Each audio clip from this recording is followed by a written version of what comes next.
takwim gitu ya.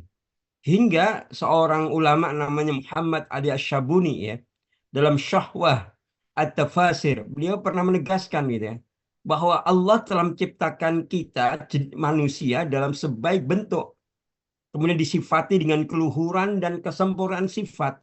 Nih, disifati dengan keluhuran, di kesempurnaan sifat. Nah, nih. Kemudian seindah-indahnya wujud dengan anggota tubuh yang seimbang. Kemudian yang terpenting lagi dianugerahi ilmu dan pemahaman, akal dan kedewasaan, kemampuan berbicara, dan dia punya potensi untuk sopan santun dalam kehidupan. Itu. Jadi eksistensi diri kita itu seperti itu, gitu ya.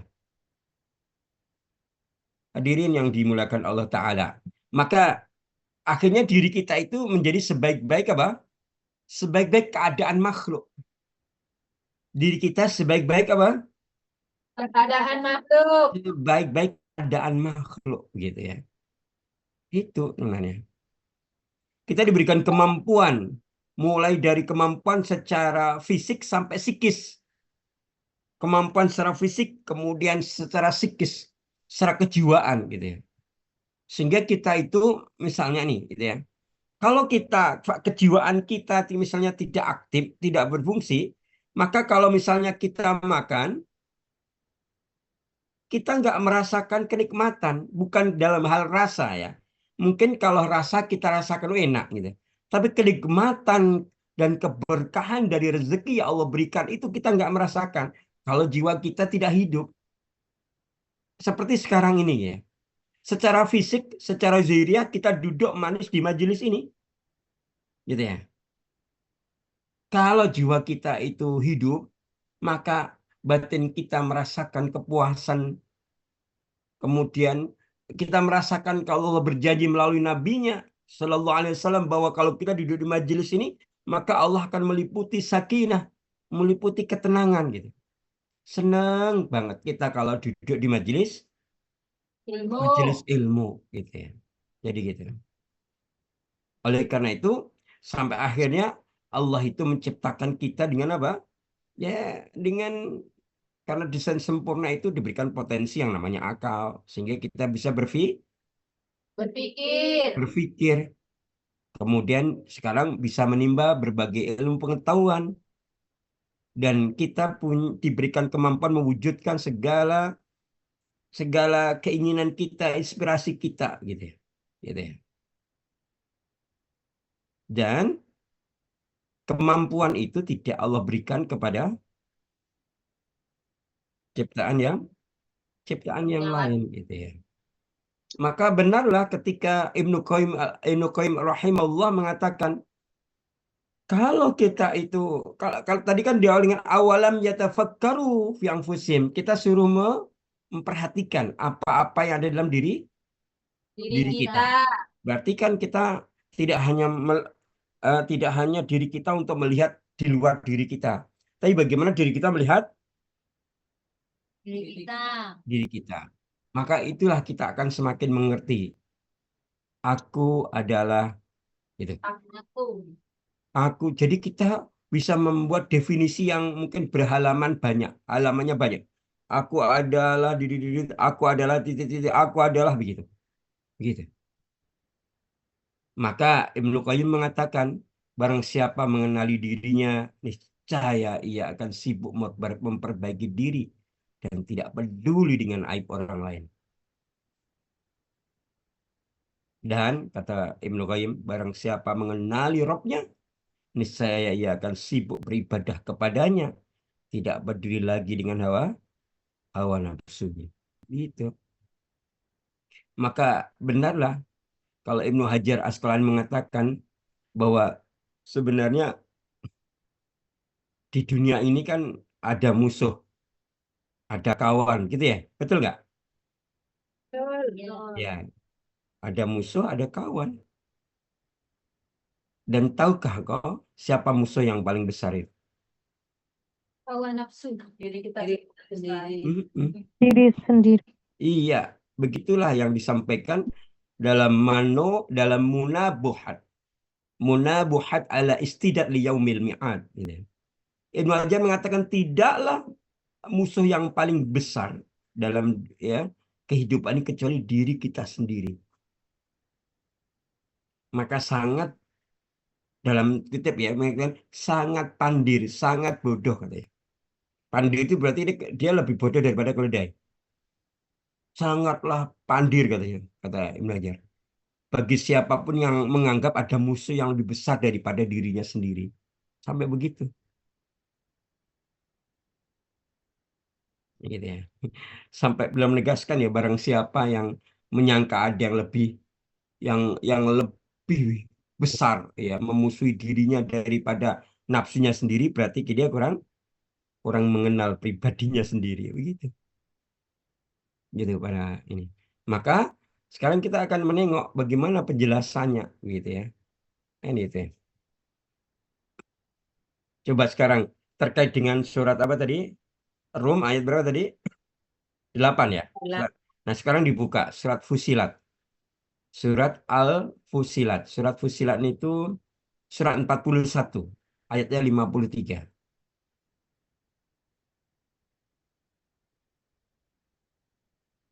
Ya.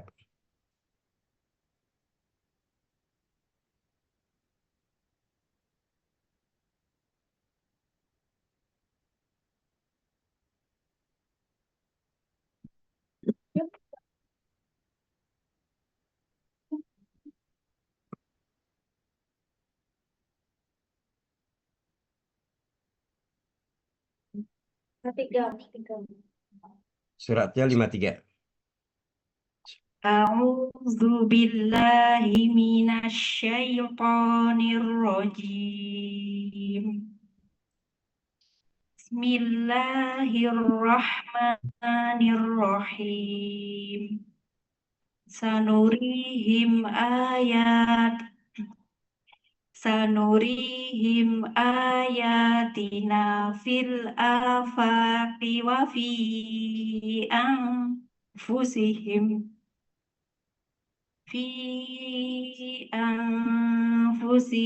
hatta yatabayyana lahum annahul haqq. Awalam yakfi bi rabbika annahu ala kulli syai'in syahid. Kami akan memperlihatkan kepada mereka tanda-tanda kebesaran kami di segenap penjuru dan pada diri mereka sendiri, sehingga jelaslah bagi mereka bahwa Al-Quran itu adalah benar. Tidak cukupkah bagi kamu bahwa Tuhanmu menjadi saksi atas segala sesuatu? Allahumma arhamna bil Quran. Allahumma arhamna bil Quran. Ayat ini yang terkait dengan pembahasan kita pada kalimat terkait dengan ketika Allah memperlihatkan kepada mereka tanda-tanda kekuasaan kami. Ada dua, pertama di segala wilayah bumi, yang kedua wa fi anfusihim, pada diri mereka sendiri, begitu. Pada diri mereka sendiri, gitu ya. Gitu ya. Coba kita perhatikan para santri yang mulia, gitu ya. Kalau misalnya panjenengan pernah apa ya belajar tentang diri kita, begitu ya, gitu ya. Sampai-sampai Imam Ghazali ya, Imam Ghazali ya. Saya ingat Ustaz dalam kitab Kimia Sa'adah, dalam kitab ini beliau menegaskan dalam diri manusia itu ada 3 sifat. Kan tadi kan kita suruh memperhatikan diri kita, karena diri kita itu tanda dari kekuasaan Allah tadi kan itu kan itu ya.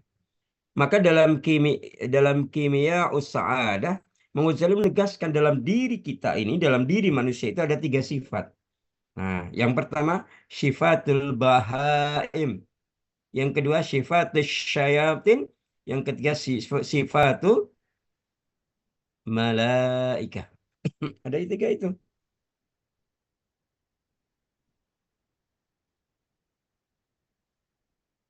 Gitu ya Santri.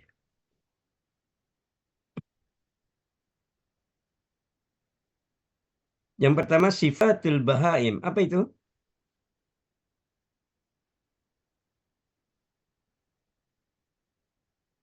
Apa? Sifatul bahaim apa? Sifat-sifat ke sifat-sifat kebinatangan. Jadi dalam diri kita itu ada sifat-sifat kebinatangan. Sifat kebinatangan yang dimaksud adalah hal-hal yang terkait dengan kebutuhan biologis. Ya, kita butuh tidur, makan, minum, dan sebagainya. Dan itu. Dan begitu seterusnya ya. Nah, gitu.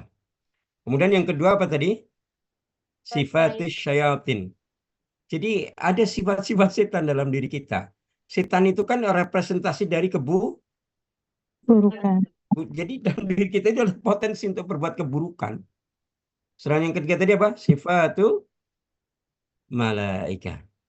Allah menitipkan juga sifat-sifat yang senantiasa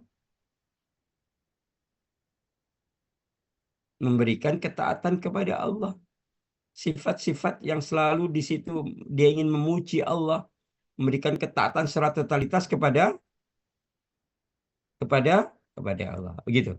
Nah, dari sini para santri yang mulia, ya. Dari sini sekarang kita semakin mengerti bagaimana diri kita, gitu ya. Para santri, Ustadz izin 2 menit boleh? Nggih, monggo. Oke, oke, jangan kemana-mana. Kita saksikan setelah yang ya. Kembali ke laptop. Ya Allah. Nah, dari sini sekarang kita semakin memahami kalimat awalam yatafakkaru fi anfusihim. Ya. Jadi begini, kan begini, di dalam eh, diri kita ini, diri kita ini, diri kita ini di dalam Quran sudah dijelaskan ini. Jadi kalau mengapa kamu tidak memperhatikan apa-apa yang ada dalam dirimu gitu ya. Nah, agar kita mampu memperhatikan apa-apa yang dalam diri kita, kemudian ngapain kita? Ya harus cari tahu tentang apa? Tentang diri kita. Biar kita itu bisa memperhatikan apa-apa yang dalam diri kita. Caranya gimana? Cari tahu tentang diri kita. Ayo kita cari di antara tumbuhnya rumput-rumput, ketemu nggak diri kita? Di antara bebatuan, di lereng gunung, ketemu nggak diri kita? Di antara lambean apa itu daun-daun yang diterpa oleh angin, adakah diri kita? Gitu ya. Sudah cari tahu belum? Dan ternyata kita kita tidak perlu ke padang rumput untuk mengetahui diri kita. Kita nggak perlu naik gunung kemudian mencari tahu tentang diri kita. Kita tidak perlu kemana gitu ya. Allah dia udah nyiapkan semuanya. Jadi kalau misalnya Allah merintahkan awalam yatafakkaru fi anfusihim, itu perintah Allah. Kemudian Allah menyiapkan apa? Bagaimana agar kita bisa memperhatikan Diri sendiri. diri kita. Caranya gimana? Ternyata Allah menjelaskan tentang konsep diri kita di dalam Quran. Ada, dijelaskan banget konsep diri kita di dalam Quran gitu ya. Ya, para santri yang mulia, ada buku judulnya Pendidikan dalam Perspektif Al-Quran gitu ya. Dalam buku ini dijelaskan bahwa ternyata manusia itu, diri kita itu terkonsep secara jelas, secara paripurna, tuntas di dalam Al-Quran. Gitu. Jelas sekali kan itu.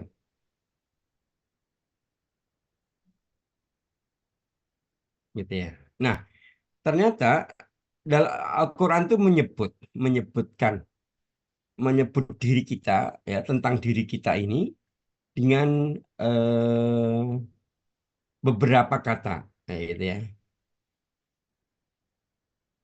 Mungkin ada di antara panjenengan yang tahu Quran menyebutkan diri kita itu apa dalam Quran. Hmm? Insan. Insan. Insan. Diulangi. Insan. Insan. Insan. Oh, apa? Ya, bagus. Yang lainnya. Hamba. Nas. Hamba. Pertama insan, yang kedua apa tadi? Nas. Abdillah. Abdillah. Anas. Abdillah. Abdillah. Abdillah. Nasi itu kok Nas. Terus apa lagi? Hamba. Abdillah. Abdillah. Ya, Abdul. Nah, oke. Terus apa lagi?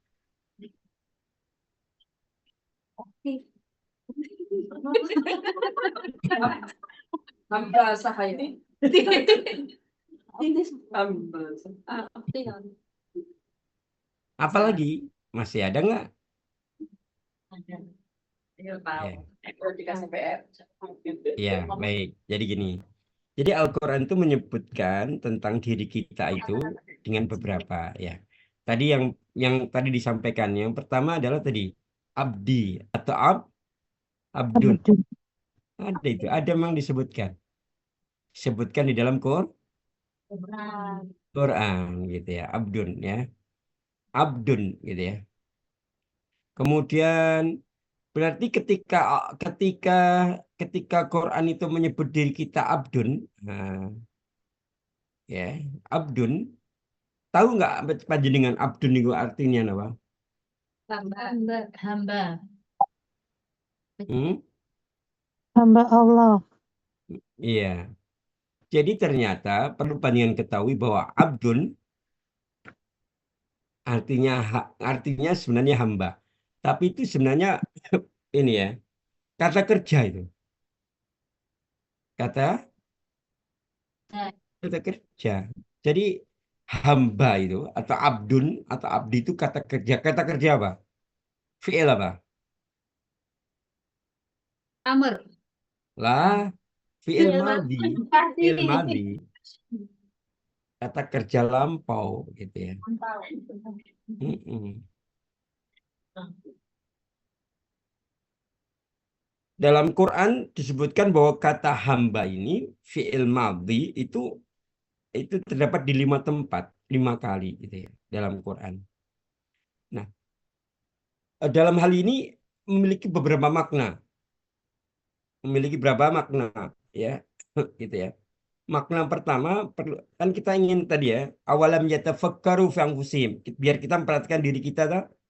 Ya. Makna pertama adalah bahwa ya, hamba ya abdun atau hamba itu adalah hamba itu menunjuk kepada objek. Objek itu apa? Objek itu berarti yang di, yang dituju. Nah, di dalam Quran itu ada kata hamba, ya, ada kata apa? Ah. Hamba, tetapi itu objek yang yang tertunjuk, yang Allah tunjuk, yang itu menunjukkan, gitu ya.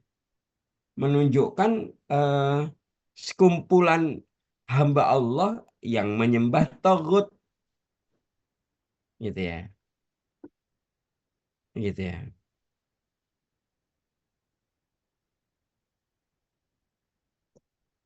Jadi ada kalau misalnya itu ya, di dalam apa, nanti bisa nyari ya niku ya kata niku ya. Ada penyebutan kata abdi, tapi itu untuk penyebutan bahwa ini adalah orang-orang yang menyembah tagut. Menyembah apa? Oh. Tagut. Ya, gitu ya. Nanti bisa dibuka di rumah. Surat yang kelima. Surat apa itu? Al-Maidah. Al-Maidah. Al-Maidah. Ayatnya yang ke-60 ya. Ayat ke berapa? Ke-60. Ayat ke-60. Di situ apa ya? Sangat jelas gitu. Ketika Allah itu memberikan ancaman gitu ya. Ya, memberikan apa? Ancaman gitu ya. Bismillahirrahmanirrahim. Kul hal unabbiukum bisyarrim min dzalika mas mas ya masubatan indallah. Katakanlah, apakah akan aku beritakan kepadamu tentang orang-orang lebih buruk pembalasannya daripada orang-orang fasik itu indallah, di sisi Allah. Siapa mereka? Man. Ya, di sini kata man ya. Mal'anahullahu wa ghadiba alaihi wa ja'ala minhumul qiradata wal khanazir wa abadat taghut, yaitu orang-orang dikutuki dan dimurkai oleh Allah. Di antara mereka ada yang jadikan kera, babi, dan orang-orang yang ya, abadat taghut. Ini abadat taghut, menjadi abdinya taghut, hambanya taghut. Ulaika syarrum makanan wa adallu an sawa'is sabil. Mereka itu lebih buruk tempatnya dan lebih tersesat dari jalan yang lurus. Ini pertamanya. Jadi abdun ini itu disebutkan dalam Quran seperti itu, salah satunya gitu ya. Nah, lebih jauh ya, para santri yang mulia gitu ya. Akhirnya kita sekarang memahami gitu ya, bahwa kalau diri kita itu kan memiliki potensi, ada potensi kebaikan, ada potensi keburukan, ada potensi kebaikan, keburukan, kebaikan. Betul tidak? Tidak. Tidak? Betul. Tidak salah. Tidak salah, Ustaz. Allah. Apakah panjenengan sudah capek? Sudah. Ngantuk badan, Ustaz. Ngantuk badan. Yang capek itu Ustaz, bukan kita, Ustaz. Kenapa? Yang capek itu Ustaz, bukan kita. Kita mendengarkan. Enggak. Kita masih ada hal-hal besar setelah ini yang harus dirampungkan. Gitu ya. Oke, satu lagi ya. Ada kata abdun, ya, kata apa? Abdun. Nah, tapi itu untuk penyebutan apa ya? Untuk penyebutan ini ya. Apa ya? Penyembahan yang dia tidak lakukan. Misal dalam ini surat apa coba? Wala ana abidum ma'abattum. Kafirun. Surat Al-Kafirun.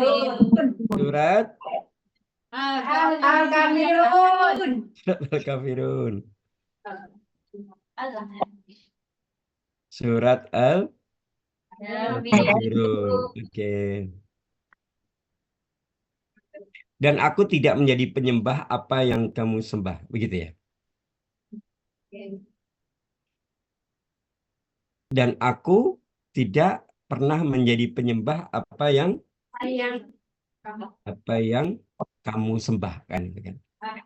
Jadi kata abadtum, ya dari sini disimpulkan bahwa abdun itu bermakna hamba Allah yang berpotensi bisa berbuat kebaikan dan bisa berbuat keburukan, kan gitu kan. Nah, kita langsung yang kedua. Ketika abdun seperti itu, ada sebutan yang lain di dalam Quran. Bahwa manusia itu, sebutan yang kedua itu, manusia itu disebut dalam Quran dengan kata insan. Apa? Insan. Insan. Siapa yang tahu artinya insan? Hmm? Manusia. Manu? Manusia. Manusia.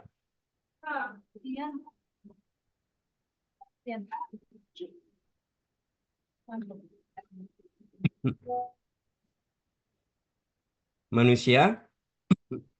Insan itu artinya apa? Manusia. Manusia. Manusia yang gimana? Tempatnya pelupa. Manusia tempatnya Salah dan dosa. ya. Hmm. Yang mempunyai Begini ya. akal. Perhatikan para santri yang mulia. Ya, kita sering menyebut diri kita insan. Ada yang mengatakan kami sebagai insan yang lemah, gitu. Ada yang gitu ya. Nah, coba kita lihat. Ternyata kata insan dalam Quran itu kan disebutkan 64 kali. Nah, insan itu berasal dari kata anasa, anasa, nasia. Kira-kira apa artinya? Pelupa. Anasa, tidak anasa, tidak ada yang panjang. Artinya melihat, memperhatikan. Anasa, nunnya bersadah, artinya lembut, jinak, ramah, gitu. Sedangkan nasia artinya lupa, gitu. Lupa. Ya, kalau Siti Nasia berarti wanita yang gampang. Pelupa. Ganti namanya. Ya apa nambahku jenenge Mas? Kasus babat. Gitu ya. Nah, dari sebutan yang pertama tadi kan kita sebagai hamba, abdun. Ternyata abdun itu tetap ada dua potensi, ada potensi kebaikan dan potensi. Burukan. Tapi kalau kita memperhatikan diri saya abdun, kita belum ada jaminan kemuliaan di sisi Allah karena masih ada dua kemungkinan. Yang kedua, kita itu sebagai insan, ya, ternyata ada kebaikannya, lembut, bisa melihat, bisa memperhatikan, ramah. Tapi ternyata kita juga nasia, lupa. Gitu ya. Kemarin yang dinasihatkan waktu di forum kayak gini ingat, dan nanti kalau sudah Assalamualaikum gitu, udah keluar dari cahayaku, udah lupa. Padahal Ustadz baru nyampaikan, terus Ustadz ngomong latansa gitu. Jangan lupa ya gitu. Iya, latansa jangan lupa.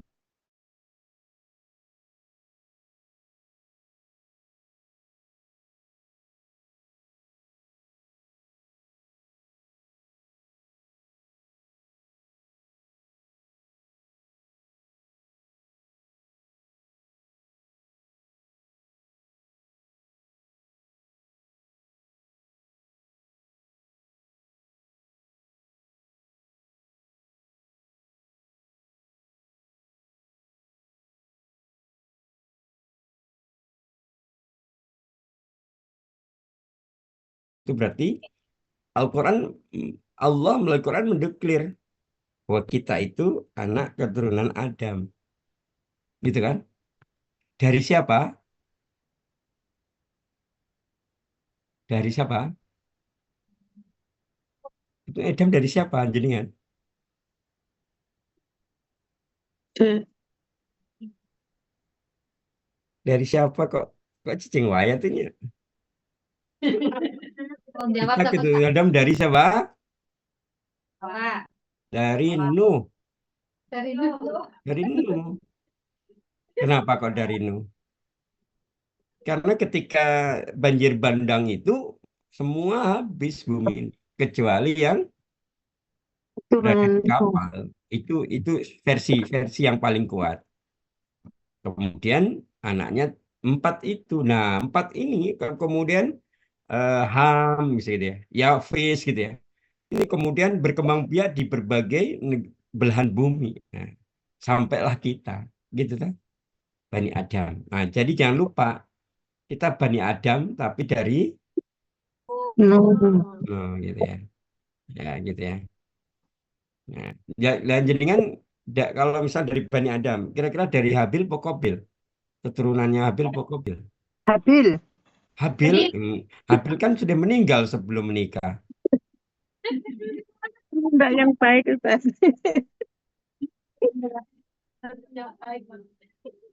Iya ya.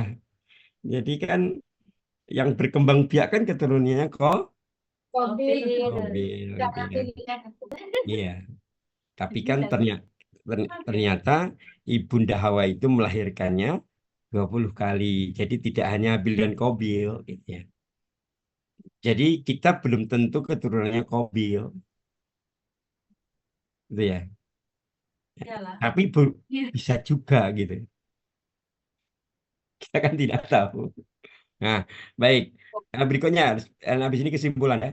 Selain Bani Adam, kira-kira apa? Selain itu. Bani Israel. Lah, Bani Israel bukan. Bukan. Bani Israel bukan. Ya, memangnya jenengan keturunan Nabi Yakub. Jauh nih Ustaz. Sangat jauh. Ada loh. Berani Nah, dalam surat Al-Baqarah 30 itu disebutkannya. Ini yang kelima ya. Allah kan menyebutkan bahwa Allah menciptakan manusia sebagai apa? Wa id qala rabbuka lil malaikati inni ja'ilun fil ardi khalifah gitu ya. Khalifah fil ard. Kita punya peran itu gitu ya. Punya peran sebagai khalifah gitu ya. Kan itu ya. Dan yang terakhir disebutkan tadi kalau dalam nanti ada kata apa itu bashar. Tadi sudah disebutkan. Ya, ada kata bashar. Bashar itu apa? Terus Bashar itu makhluk secara fisik ini loh. Makhluk biologis. biologis ini ya, perlu makan, perlu minum dan sebagainya gitu ya. Nah, maka kesimpulannya para santri yang mulia, ketika hari ini kita mengenal bahwa diri kita itu manusia yang berasal dari kata kerja abada, ya. Nah, abada itu kata kerja fiil yang lain misalnya ya'budu, yaitu orang yang beribadah kepada Allah Ta'ala. Maka akhirnya ya tugas kita seperti itu. Ya, tugas kita adalah beribadah, dan beribadah kepada Allah Ta'ala. Oleh karena itu para santri yang mulia, eh, karena kita tadi sudah paham bahwa diri kita itu lemah. Wa khuliqal insanu dha'ifan. Kemudian selain lemah kita itu tak berdaya. Gitu ya. Maka dari sini ayo kita segera berbenah. Dari lemah dan hinanya diri menjadi kuat dan mulia gitu. Akhirnya begitu. Awalam yatafakkaru itu arahnya ke situ, dari lemah dan hina gitu ya. Bagaimana menjadi kuat dan mulia. mulia gitu ya.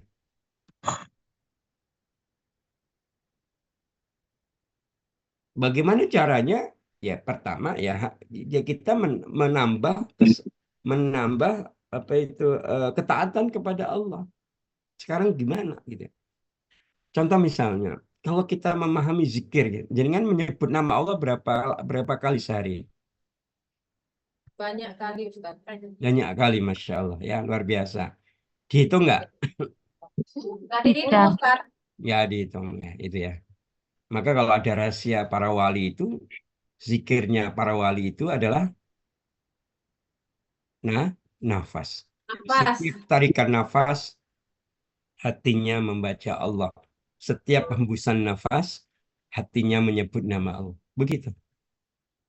Padahal kalau dihitung sehari bernafas berapa kali? Menghembuskan nafas berapa kali kan itu? Kan itu. Maka sekali lagi kesimpulannya, ayo kita semua hari ini mencoba memperhatikan kita tadi terkait dengan bagaimana diri kita kepada Allah, agar kita tidak menjadi hamba yang jauh dari Allah. Kemudian yang kedua, tidak menjadi hamba yang bersifat lulu, ya, kemudian ghafil, lalai terhadap Allah, kemudian merasa nyaman dalam kemalasan, kemudian sibuk hanya menghias lahiriah, lupa terhadap kecantikan batinnya. Maka kita kembali kepada diri kita, kembali kepada kesetiaan diri kita, bahwa diri kita adalah hamba yang oleh Allah diciptakan dalam kondisi ahsani taqwim, hamba yang sebenarnya memiliki potensi besar untuk meraih kesuksesan, kebaikan, kemuliaan, derajat yang tinggi di sisi Allah Ta'ala. Semoga dari beberapa hal ini bisa kita ambil hikmah terbaiknya. Amin. Allahumma amin. Allahumma ta'ala alam. Mungkin demikian para santri yang mulia yang bisa Ustaz sampaikan. Dan insya Allah kita ketemu lagi di hari lain. Ya. Dan ya insya Allah habis ini ayo kita tidak berhenti untuk beramal soleh. Nggak merasa cepat puas terhadap amal soleh yang hari ini sudah kita lakukan. Apalagi merasa aku capek loh beramal soleh. Gitu ya. Tidak ada kata capek dalam beramal soleh. Karena setiap perkara yang kita lakukan ketika niatin untuk melakukan ta'abudi, beribadah kepada Allah, ada nilai yang tinggi di sisi Allah Ta'ala. Tetap semangat para santri yang mulia, ya, pada santri yang hebat, untuk terus mengumpulkan kebaikan dan berbekal yang cukup untuk kepulangan kita di sisi Allah Ta'ala. Semoga Allah mengangkat kita ke derajat yang tinggi di sisi Allah Ta'ala. Amin. Amin. Kita akhiri dengan hamdalah dan doa kafaratul majelis. Alhamdulillahirrahmanirrahim. Subhanakallahumma wa bihamdika asyhadu an la ilaha illa anta astaghfiruka wa atubu ilaik. Wa'afu minkum. Wassalamualaikum warahmatullahi wabarakatuh. Waalaikumsalam warahmatullahi wabarakatuh. Terima